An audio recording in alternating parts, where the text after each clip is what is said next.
காலே இல்லாமல் நடந்தாலும் தமிழகத்தை காப்பாற்ற முடியாதுன்னு தான் நீங்கள் சொல்ல வர்றீங்க. அப்புறம் சிரிச்சுக்கிட்டே மழுப்பிட்டீங்க. அப்புறம் வந்து சாட்டை அடிக்கிறது நம்மளே அடிச்சுக்கக்கூடாது, குற்றவாளியை தான் அடிக்கணுங்கிறீங்க. நீங்களும் மாநில தலைவர் தான், போய் அடிக்க வேண்டியது தானே? அதுக்கு சட்டம்லாம் இருக்குல்ல, அது தெரிஞ்சு தானே அமைதியாக இருக்கீங்க. இப்போ நீங்கள் வந்து 31ஆம் தேதி போராட்டம் வச்சிங்க, அவர் வந்து 30ஆம் தேதி போராட்டம் வச்சார் விஜய்.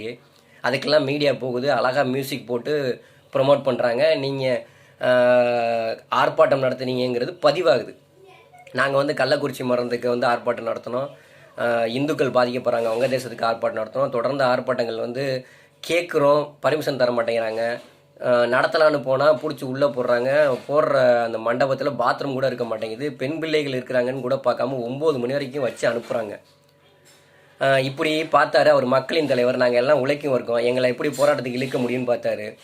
அட்டென்ஷன் சீக்கிங் தானே சாட்டை அடி சங்கல்பம். இப்போ எல்லாம் மீடியா தூக்கிட்டு போனீங்களாங்க, இப்போ உலகமே பார்க்குதா?